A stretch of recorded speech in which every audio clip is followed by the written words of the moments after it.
क्या प्रश्न है?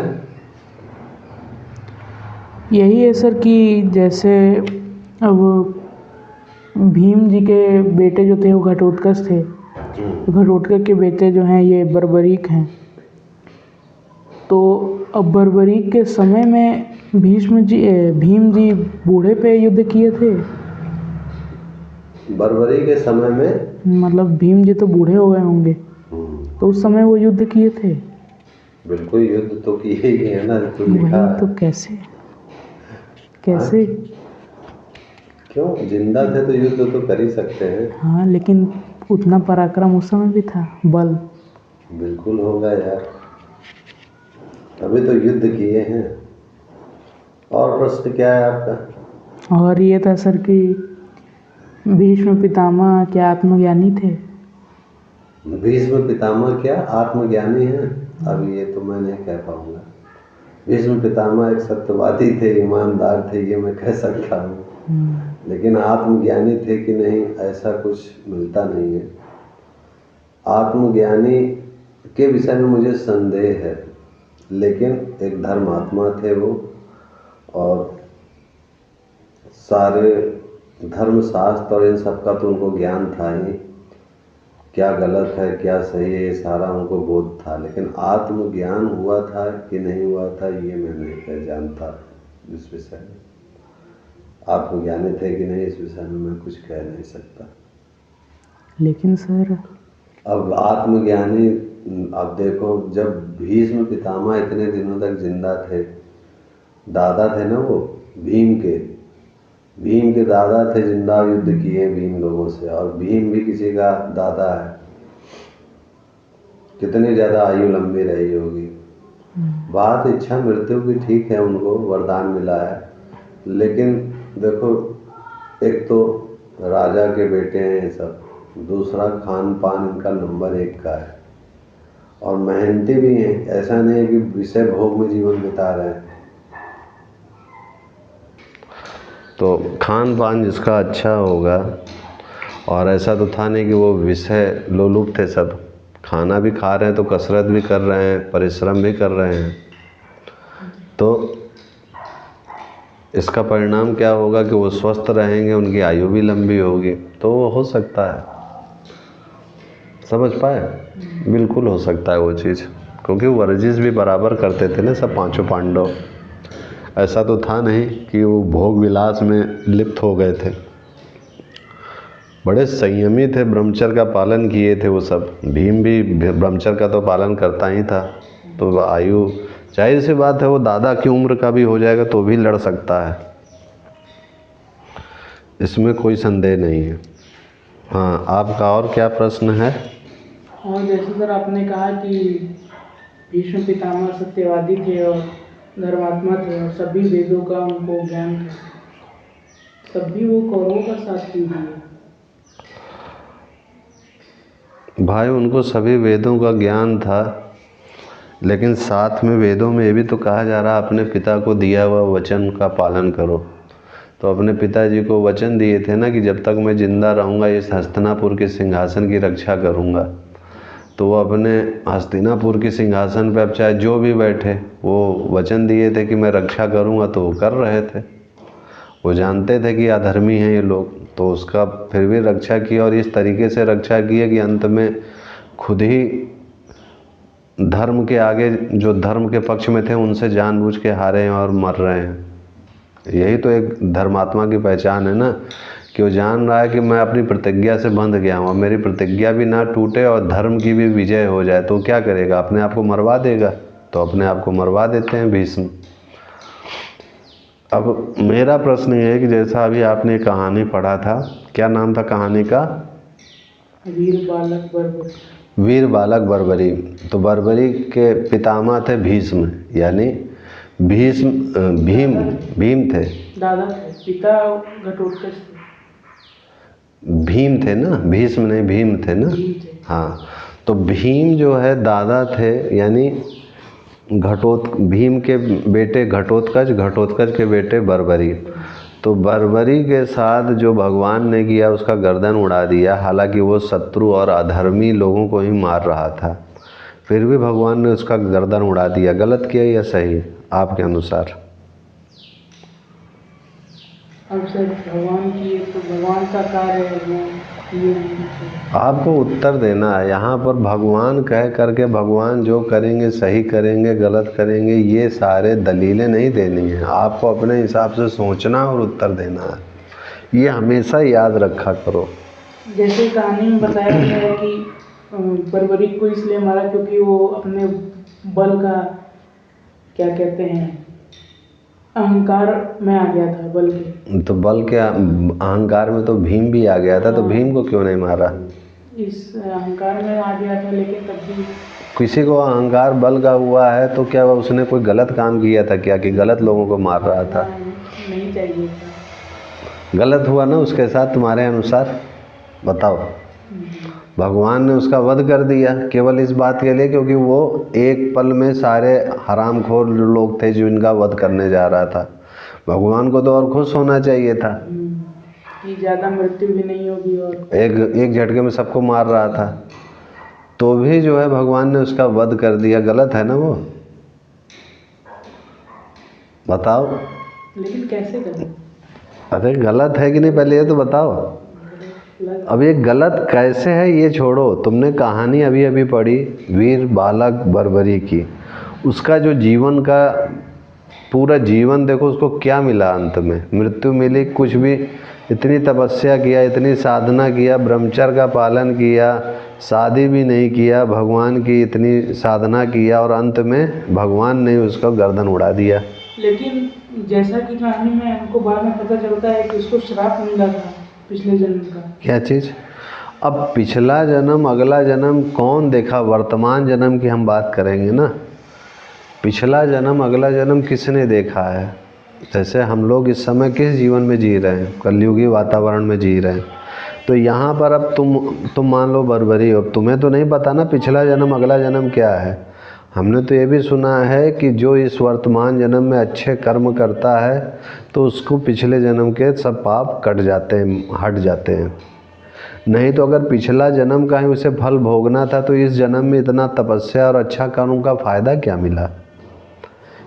जब पिछले जन्म का ही उसको फल भोगना ही था बेटा, तो इस जन्म में कोई भी आदमी अच्छे कर्म नहीं करेगा, क्योंकि वो यही बोलेगा कि क्या फ़ायदा अच्छे कर्म करने का, क्योंकि जब पिछला जन्म का फल भोगना ही है तो क्या मतलब पूजा पाठ करने का? ये बोलेगा कि नहीं? आदमी तर्क करेगा। बोलो।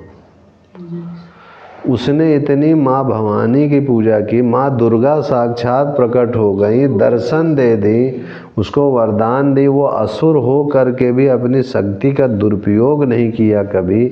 और अंत समय में जब अर्जुन अहंकार दिखा रहा था कि मैं एक दिन में सबका नाश कर दूंगा, तो वो भी बोला कि मैं एक पल में नाश कर दूंगा। तो अर्जुन को मारा नहीं, भगवान ने उसको मार दिया, बर्बरी को। गलत किया या सही? तुम ही बताओ। अगर वर्तमान कहानी उसकी पढ़ने में देखी जाए और विचार किया जाए तो उसके साथ तो पूरा गलत अन्याय हुआ है। तो अब बताओ क्या किया जाए? तो यहाँ पर स्पष्ट देखने में आता है कि जो ताकतवर है उसी का बोलबाला है। भगवान ताकतवर हैं, सुदर्शन चक्र है और भी ना जाने कितनी शक्तियाँ हैं, तो वो उन्होंने मार दिया। जो ताकतवर है उसकी जय जयकार है, अगर इस हिसाब से कहानी के देखा जाए तो। तब भी तो अहंकार के कारण इसमें दिया है कि अहंकार की वजह से उन्होंने मारा, लेकिन मारना। अरे अहंकार तो बहुतों के अंदर है, सबको मारते फिरोगे क्या? तो ही अहंकार देखो सभी के अंदर है, तो भगवान सभी को क्यों नहीं आगे मार रहे हैं इस कलयुग में? वही सर क्यों, तब उसी को क्यों मारा है? उसी को क्यों मारा कृष्ण? अरे जब गलत है तुम बोल ही रहे हो, अब उसमें क्यों क्या? जो गलत है तो क्यों भगवान गलत नहीं कर सकते क्या? भाई भगवान भी तो गलत कर सकते हैं ना। अब इसमें क्यों क्या है? कोई अगर मान लो भगवान ने गलत कर दिया, मार दिया, तो बिल्कुल गलत किया है, वो मारा है। अब इसमें कोई क्या कर सकता है बताओ? मेरा कहना ये है कि तुम्हारा हृदय क्या कहता है इसको पढ़ करके, ये बस उत्तर दो। बर्बरी के साथ गलत हुआ है ना? अब इस गलत प्रश्न हुआ है तो भगवान से तुम्हें प्रश्न पूछना चाहिए। ये जिनकी तुम पूजा करते हो उनसे प्रश्न पूछो कि आपने ऐसा क्यों कर दिया। एक निर्दोष भक्त था जिसने आपकी उपासना की थी और माँ भवानी उसको दर्शन दी। इतनी शक्तियाँ होने के बाद भी किसी शक्ति का उसने दुरुपयोग नहीं किया और गलत आदमियों को ही मारा उसने। आप ही का साथ दे रहा था। आप ही का भी साथ दे रहा था और अधर्मियों का वो भी नाश कर रहा था, तो भी आपने उसको गर्दन से उड़ा दिया। और उसके बाद भी भीम को गुस्सा नहीं आया कि मेरे पौत्र को, मेरे पोते को इन्होंने मार दिया। भीम को कोई गुस्सा नहीं आया, अर्जुन को गुस्सा नहीं आया। अर्जुन के भी तो पोता लगेंगे वो सब।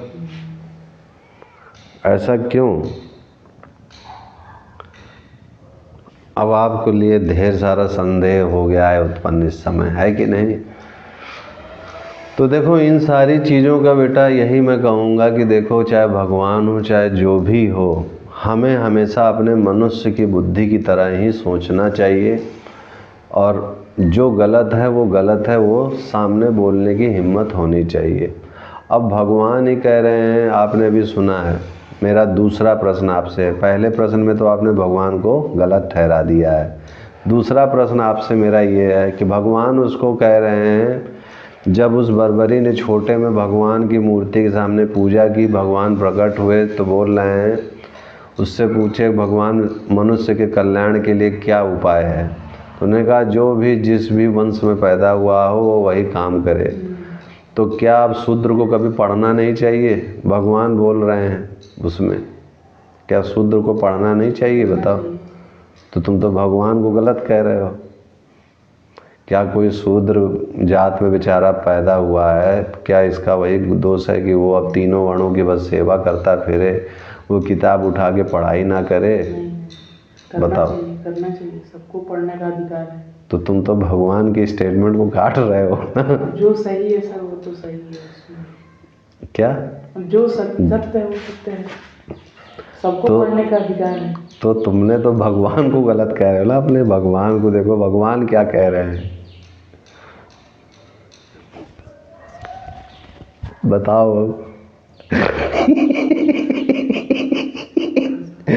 तुम बार बार भगवान को दूसरी बार गलत कह रहे हो।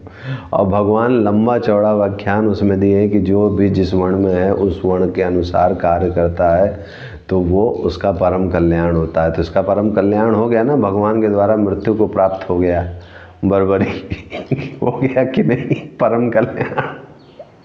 तो अब तुम बताओ कि भगवान ने सही किया कि गलत किया। हम बस यहाँ पर ऐसे साधारण आदमी की तरह सोच रहे हैं। ध्यान रखना, श्रद्धा और भक्ति से देखोगे तो तुम्हें इसका सही उत्तर नहीं प्राप्त हो पाएगा कभी भी, क्योंकि तुम हमेशा आंख बंद कर लोगे भगवान के नाम पर कि कहीं हमारा कुछ नुकसान ना हो जाए, कहीं हमारे घर में ये ना हो जाए, वो ना हो जाए। ये जो भय है ये कभी सोचने नहीं देगा तुमको। लेकिन यहाँ पर तो देखा जाए तो हमारा संविधान, हमारी ढेर सारी किताबें या जो भी हैं बड़े बड़े लोग, सब के अनुसार देखा जाए तो भगवान का स्टेटमेंट गलत है, एकदम गलत है कि नहीं? क्योंकि जो जिस वर्ण में है अगर वो वही काम करता रहेगा तो कभी शूद्र का बच्चा तो कभी पढ़ ही नहीं पाएगा, जो कि गलत है। ये तो तुम भी कह रहे हो, है कि नहीं? तो मेरा प्रश्न ये है कि क्या भगवान गलत कहेंगे? भगवान हम लोग देखो, जब किसी के नाम के आगे भगवान लगा देते हैं बेटा हम लोग, तो फिर ढेर सारी चीज़ें सोचने में जो पड़ती हैं वो भी बंद हो जाती हैं और आंख मूंद के कह देते हैं हाँ ठीक है। लेकिन आंख मूंद करके कैसे कहते हैं ठीक है? साफ साफ दिख रहा है कि जो बोला जा रहा है स्टेटमेंट, बुलवाया जा रहा है भगवान का नाम लेकर के, इसमें वो तो गलत दिख रहा है ना।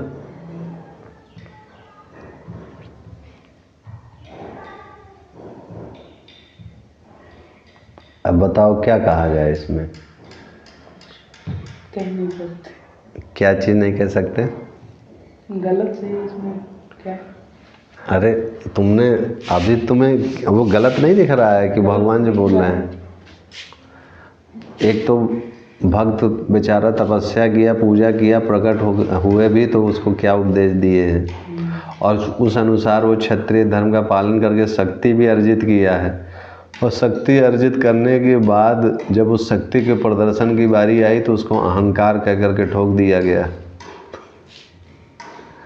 तो उसका परम कल्याण हो गया ना। बताओ,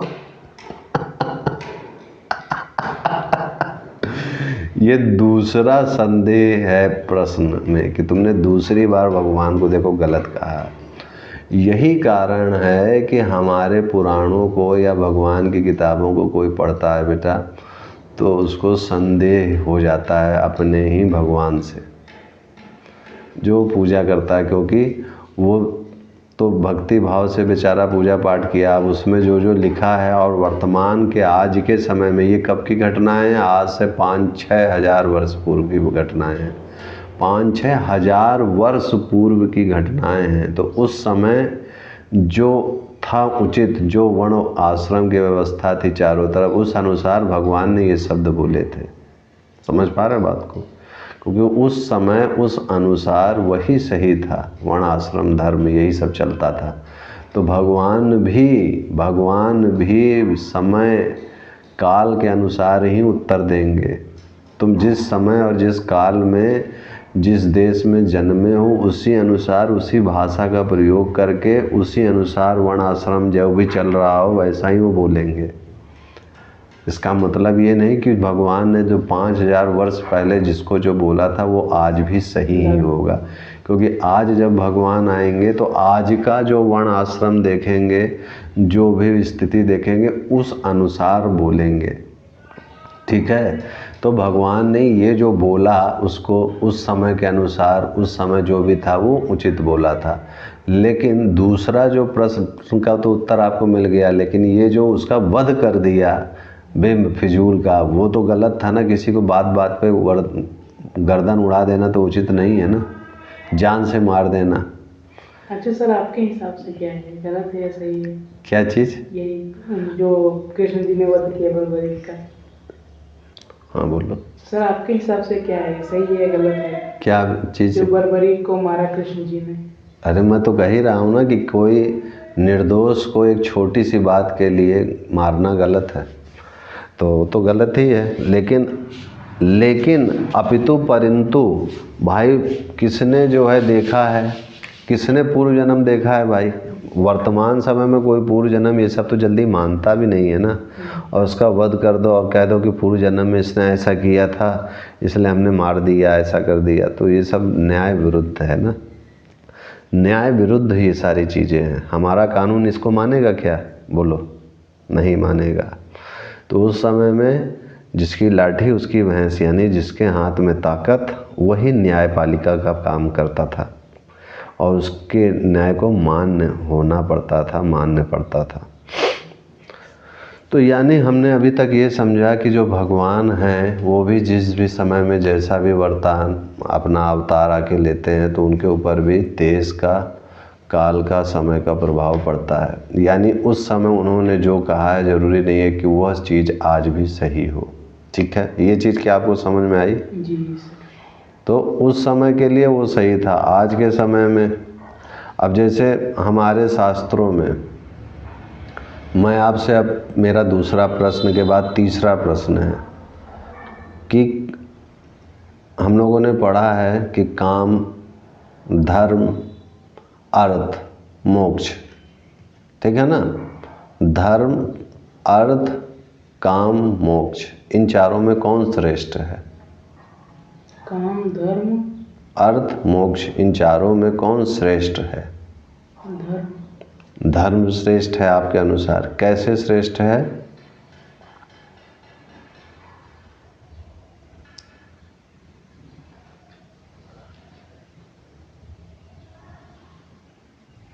हाँ बताइए।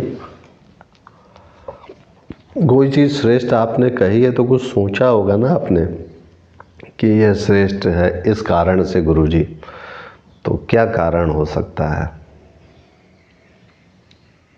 सुनते हैं। हाँ, कहाँ सुने हैं आप? बड़े बुजुर्गों से, चाहे अपने हाँ बताइए। संघियों से या फिर बड़े बुजुर्गों से, इन लोगों से सुनते हैं क्या सुने हैं कि धर्म सबसे बड़ा है। धर्म सबसे बड़ा और श्रेष्ठ है। तो धर्म क्या है, मतलब धर्म किसे कहते हो आप कि श्रेष्ठ है? बुजुर्गों से कुछ धर्म के बारे में भी सुने होंगे, फिर क्या है वो? अधिकतर वो लोग यही कहेंगे कि हिंदू धर्म जो है हमारा है, उसी को वो लोग। यहाँ पर 4 चीज़ों की बात हो रही, कोई और धर्म की नहीं। धर्म के प्रकार की बात नहीं हो रही, केवल धर्म, अर्थ, काम, मोक्ष, इन चारों में कौन श्रेष्ठ है, मैं ये पूछ रहा हूँ। धर्म, अर्थ, काम, मोक्ष।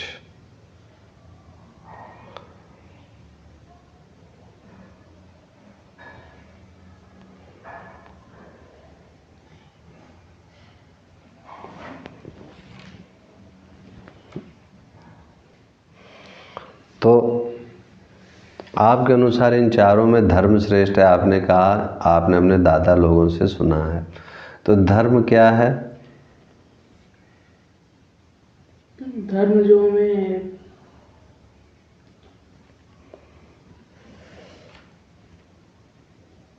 हमारे ईश्वर के बारे में बताता है, हमें जीवन का जीने का तरीका बताता है। हमें ईश्वर के बारे में बताता है, जीवन जीने का तरीका बताता है, और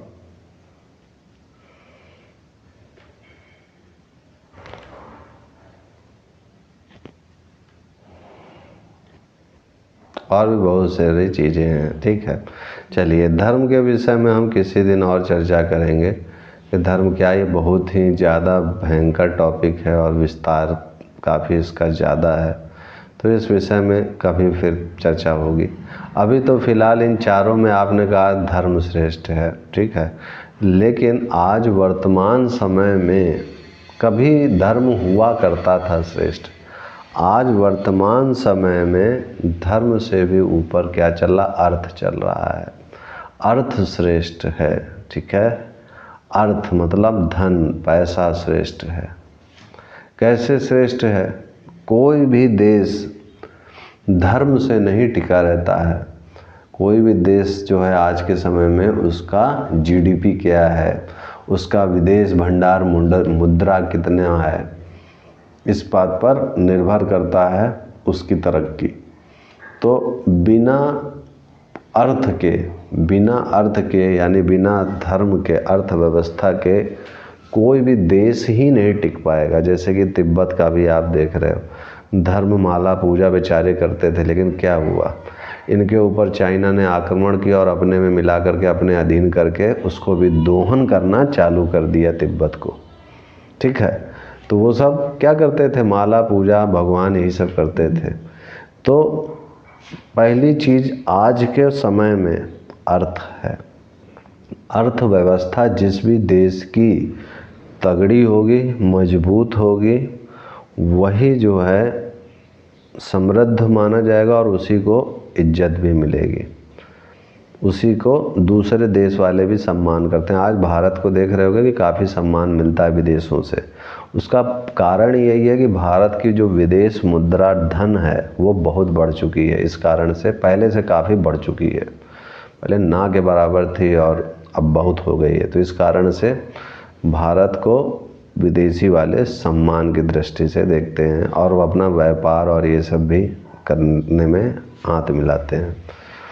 तो सबसे श्रेष्ठ आज के वर्तमान समय में क्या है, अर्थ है। बिना अर्थ के ना तो तुम अभी कोई पूजा कर पाओगे, ना तुम्हारे माता जी जो हैं नौ दुर्गा में दिया जला पाएंगी, सब कुछ धन से आता है, ना बाती ही ले पाएंगी, ना ही घी खरीद पाएंगी, ना आरती दिखा पाएंगी, ना ही व्रत में फल खरीद पाएंगी वो कि वो व्रत ही रह पाए। यानी सारा धार्मिक कार्य भी धन पर डिपेंड कर रहा है। आज के समय में सारा धर्म कार्य, आपके गृहस्थी का गाड़ी ही धन से चलती है। तो आप ये देख रहे हो कि वर्तमान समय में अर्थ मतलब अर्थ सबसे प्रबल है, सबसे भयंकर रूप है, प्रथम पर चल रहा है वर्तमान समय में। क्यों चल रहा है ये भी मैंने रीज़न दिया आपको कि देखिए आपके पूजा पाठ से धर्म के कोई भी कार्य आप देख लीजिए, जो भी आप करते हो, जैसा आप धर्म समझते हो उस अनुसार मैं धर्म का कंपेयर कर रहा हूँ, ठीक है ना। तो उस अनुसार देखो तो आप व्रत भी एक दिन का नहीं रह सकते हो बिना धन के। हालांकि व्रत का मतलब ही होता है कि कुछ भी ना खाना, लेकिन व्रत में तो सबसे ज़्यादा महंगी चीज़ें खाई जाती हैं, काजू पिस्ता हुआ, जूस हुआ, फल हुआ, और ये सब का दाम कितना है, बहुत ज़्यादा है, बहुत महंगा है। यानी एक आम आदमी ईमानदारी से व्रत भी नहीं रह सकता है। अगर वो रहना चाहे, धर्म का पालन करना चाहे कि मैं धर्म का पालन कर लूँ, तो उसके लिए भी उसके पास धन होना चाहिए, और धन नहीं है उसके पास तो वो धर्म का पालन भी नहीं कर पाएगा, ठीक है। तो ये चीज़ आप स्पष्ट देख रहे हो कि अर्थव्यवस्था अपनी पूरी की पूरी सबको अपनी गिरफ्त में लिए ले रही है। धन चीज़ आज आध्यात्मिकता में, पूजा पाठ में, हर चीज़ में घुस चुका है, इसलिए धन श्रेष्ठ हो गया है। समझ पा रहे हो। कोई महापुरुष हो, कोई ज्ञान पाना नहीं चाहता, आत्मज्ञान से किसी को लेना देना नहीं है। ना के बराबर ही लोग हैं जो आत्मज्ञान पाना चाहते हैं, लेकिन उस आत्मज्ञान पाने से पहले भी वो कुछ तो पैसा चाहते ही हैं अपने पास। कि ऐसा नहीं कि वो नहीं चाहते, पैसा तो चाहिए उनको, तभी तो पेट भरा रहता है, खाना पीना रहता है, अकाउंट में पैसा रहता है, तब तो जा कर के वो यूट्यूब चैनल से कोई सत्संग डालते हैं, वीडियो देखते हैं। लेकिन एक भूखा आदमी है, एक टाइम की उसके पास भोजन है, उससे कहो कि सत्संग सुनो, वो क्या सत्संग सुनेगा, वो तो अपने भोजन की सोचेगा ना कि मेरे पास पहले भोजन की व्यवस्था हो जाए, कुछ मेरे अकाउंट में पैसा आ जाए, तब मैं देखूं आपका सत्संग और सुनूं भी। उससे पहले उसके पास समय ही नहीं है इन सारी चीज़ों का, क्योंकि वो भी जानता है कि सत्संग से मेरा पेट नहीं भरने वाला है। वो भी जानता है कि ये जो माला फलाना कर रहे हैं इससे मेरा पेट नहीं भरेगा, अल्टीमेटली मेरा पेट पैसे से भरेगा। तो जब भगवान सबका पैसा हो जाए, जब ऐसी स्थिति आने लग जाए कि लोग भगवान को भगवान ना समझे, धर्मशास्त्र को भगवान ना समझे, और भगवद गीता जैसी पुस्तकों को भगवान ना समझ करके धन को ही भगवान समझने लग जाएं, तो जाहिर सी बात है कि वह युग कुछ डिफरेंट ही होगा, और वहाँ पर ये सारी ज्ञान की बातें धरी की धरी रह जाएंगी, और केवल एक ही बात चलेगी, और एक ही लोग का सम्मान होगा, जिसके भी जेब में पैसा होगा, जिसके पास ऊंचा पद होगा, लोग उसी की बात को सुनेंगे और समझेंगे, ठीक है। तो इस कारण से इसमें ढेर सारे आपके प्रश्नों के उत्तर मिल जाएंगे कि क्यों इतना ज़्यादा अत्याचार हो रहा है, या क्यों इतना जो है गलत काम हो रहा है। क्योंकि सबका मालिक क्या है, धन है, और धन क्या है, लिमिटेड मात्रा में है। तो जो चीज़ लिमिटेड मात्रा में होगी और उसको पाने के लिए अनलिमिटेड लोग लगे हैं, तो उसमें अब क्या होगा, ठगी होगी, लड़ाई होगी, चोरी होगी, डकैती होगी, यही सब तो होगा ना।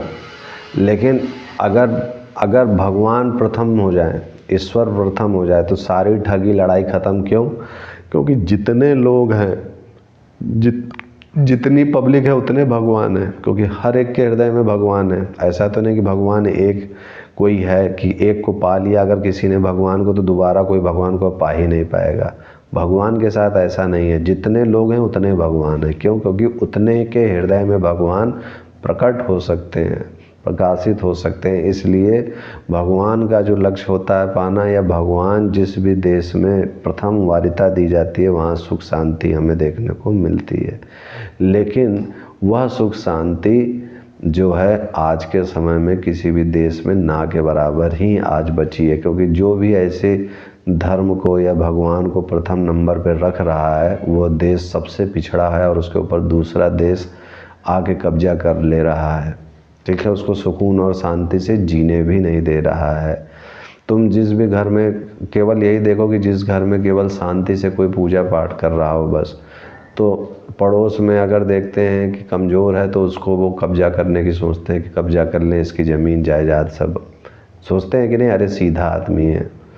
तो हर कोई जो धर्म का या भगवान की ओर झुका है बेचारा, उसका शोषण हो रहा है समाज में चारों तरफ से, क्योंकि सबका मूल मंत्र सब धन है। भले मुंह से वो बोल रहे हों कि धर्म है, लेकिन हकीकत में अगर धर्म ही श्रेष्ठ होता तो धन के पीछे क्यों फिर भाग रहे हो? पहले धर्म के ही पीछे भागते, पहले ईश्वर को ही पाते, लेकिन ऐसा नहीं है। वो सबसे पहले वो धन के ही पीछे सब भाग रहे हैं। भले वो मुंह से जो भी बोल रहा हो कि मैं धर्म के पीछे नहीं, धर्म के पीछे हूँ, ईश्वर के पीछे हूँ, लेकिन वास्तविकता में उसका जीवन देखो तो वो भी धन के पीछे ही जा रहा है, भाग रहा है।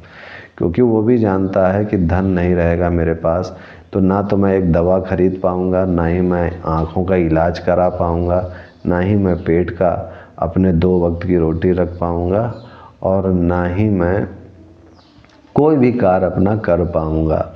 हर कार्य आज धन से ही हो रहा है।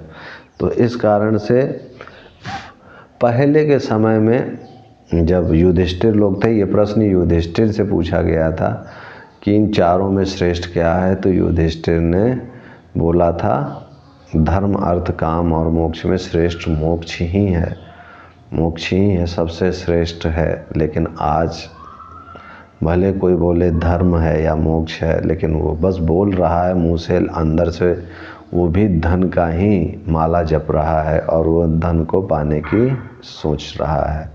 तो वो एकदम ही अलग दुनिया हो जाती है। देखते हो कितनी बार बोलना पड़ता है कि भगवत गीता की पुस्तक पढ़ लो एक बार, लेकिन दिमाग ही नहीं जाता उधर की ओर कि एक बार पढ़ लें, है कि नहीं? मन ही नहीं लगता उधर। क्यों? क्योंकि मन में और चित्त में अच्छी तरीके से बात बैठी है कि बिना धन के कुछ नहीं होने वाला है। इसलिए बेटा मन उधर नहीं लगता है, इसलिए मन नहीं जाता है। और तुम ये कैसे उम्मीद कर सकते हो कि जो एक वक्त की रोटी के लिए जिसके पास खाना का पैसा हो, वह अगर धन के कमाने के लिए लग रहा है तो उससे कैसे तुम धर्म की अपेक्षा रख सकते हो? और कैसे कह सकते हो कि वो भगवत गीता पाठ करे या सत्संग सुने या ये सब करे? नहीं कह सकते ना। ये चीज़ उन्हीं से कहा जा सकता है जो थोड़ा समृद्धिशाली है, जिनके पास धन है, जिनके पास धन की मात्रा है, वो ही धर्म की ओर लग सकते हैं। लेकिन वह भोग विलास और आलस में ही सोए पड़े हैं, उनको फुर्सत ही नहीं है। वो अपने भोग विलास और आलस में ही खाए पिए सो गए, हगमुत लिए सो गए। बस वही कर सकते हैं धर्म का पालन भी थोड़ा, लेकिन वो भी नहीं करते हैं, क्योंकि वो भोग विलास में अपने आप को लिप्त कर लेते हैं। बहुत रिक्वेस्ट करो कि आ जाओ, थोड़ा सा सत्संग हो जाए, थोड़ा सा हो जाए, लेकिन वो बड़ी मुश्किल से दर्शन देते हैं अपना। दुर्लभ दर्शन उनके होते हैं। क्यों होते हैं दुर्लभ दर्शन? क्योंकि वो इसी में लिप्त हो जाते हैं। बातों को समझ पा रहे हो? सारी खेल जो है बेटा, जो चारों तरफ चक्र चल रहा है। अब मेरे कितने सारे विद्यार्थी हैं जो गरीब घर के हैं, बहुत सारे विद्यार्थी हैं जो गरीब घर के हैं। मैं उनसे अब कैसे कहूँ कि आओ और ये पाठ करो, या ये थोड़ी सी कहानी की वीडियो बनाते हैं हम लोग, इससे बहुतों का भला होगा। कैसे मैं उससे कहूँ? उसको तो धन ही दिख रहा है ना, क्योंकि उसके पास तो रोटी के लिए भी इस समय दिक्कत चल रही है। क्या इन बातों को समझ पा रहे हो? तो जिनके पास 2 वक्त की रोटी ईश्वर की कृपा से मौजूद है, उनका जब मन नहीं लग रहा है इन सब चीज़ों में, तो उनका मन क्या लगेगा जिनके पास 2 वक्त की रोटी के लिए भी मोहताज है।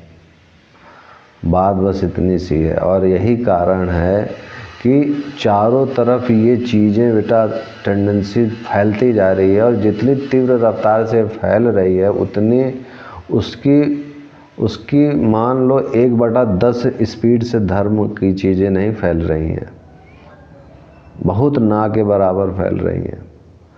समझ पा रहे हो बातों को? तो इसका परिणाम ये साफ साफ स्पष्ट होगा कि हम समाज में अनाचार, डकैती, चोरी, चमारी ये सब देखेंगे, और ये चलता फिर रहेगा, इसका अंत नहीं आएगा जब तक कि लोगों की मनोधारणा ये नहीं बदलेगी कि हमें ईश्वर प्राप्ति भी करना है, या हमें मोक्ष भी पाना है, या हमें अपने आप को जानना है। जब तक ये सारे लोगों के अंदर ये धारणा नहीं बसेगी, नहीं हो सकता। मान लो एक देशवासी के अंदर, पूरे देश में किसी एक देश में ये मनोधारणा बस गई, तो वो क्या करेगा? वो साधना भजन यही सब करेगा, तो अब वो पुरुषार्थ करना छोड़ देगा, देश के लिए रखवाली करना छोड़ देगा, असलहा से जो सुरक्षा होती है, बंदूक तांगना, ये सब छोड़ देगा। फिर क्या होगा, दूसरा देश उसको जीने नहीं देगा। दूसरा देश आएगा, कब्जा करके कहेगा हाँ तुम माला ही करो, हम ये देश को अपना हड़प लेंगे और इसके पानी, जल संस्थान, रिसोर्सेज, जितने भी नेचुरल रिसोर्सेज हैं, नॉन रिन्यूएबल, रिन्यूएबल जो भी हैं, उन सब को हम खाएंगे। अब वो जीने नहीं देंगे। तो मजबूरन तुम्हें ये सब माला फेंक करके अंत में फिर से अपना अस्त्र शस्त्र उठाना ही पड़ेगा, नहीं तो तुम सुरक्षित नहीं रह पाओगे। तो आज हम तुम जो है सुरक्षित तरीके से जो बातचीत कर पा रहे हैं या सत्संग कर पा रहे हैं, इसका क्या कारण है? इसका कारण है कि कोई बॉर्डर पे खड़ा होकर के असलहा लिए खड़ा है हम लोगों की सुरक्षा के लिए। समझ पा रहे हो? कोई है जो हम लोगों की रक्षा के लिए दिन रात जुटा हुआ है बॉर्डर के पास खड़े होकर के। इस कारण से, उन लोगों के कष्ट के कारण से हम लोग यहाँ पर सुरक्षित होकर के बैठ करके सोते हैं, पलंग तोड़ते हैं और आराम से जी रहे हैं। समझ पा रहे हो? सभी लोग पलंग जो तोड़ रहे हैं, अपने ऊपर मत लेना, सभी लोग जितने हैं जो पूरे भारतवर्ष में 140 करोड़ की आबादी में से 2-4 करोड़ ही है जो सुरक्षा और पुलिस वुलिस में है, बाकी तो सब अधिकतर पलंग ही तोड़ रहे हैं ना। वो पलंग जो तोड़ रहे हैं या सुख की, चैन की नींदें ले रहे हैं, वो किन की बदौलत ले रहे हैं? कोई है बॉर्डर पे खड़ा है और हम लोग की सुरक्षा में लगा है इसलिए, नहीं तो बाहर के विदेशी वाले इसी ताकत में हैं कि सब कब्जा कर लें। कब्जा तो किए ही थे ना, पहले मुग़ल आ करके लूटा, उससे पहले और भी यूनानी भी आए, मुग़ल आए, फिर अंग्रेज आए। क्यों आए? क्योंकि हमारे जो बॉर्डर के पास थी ताकत कम हो गई थी, हम कुछ ज़्यादा ही धर्म कर्म करने लग गए थे। उसका परिणाम आपस में ही लड़ भुंज रहे थे, हमारे भगवान बड़े, हमारे देवता बड़े, हमारे ये बड़े, और वो लोग डिवाइड एंड कॉन्कर का रूल लगाए और कब्जा करते चले गए। तो आज के समय में श्रेष्ठ क्या है? आपके प्रश्न का क्या आपको उत्तर मिला? क्या है श्रेष्ठ?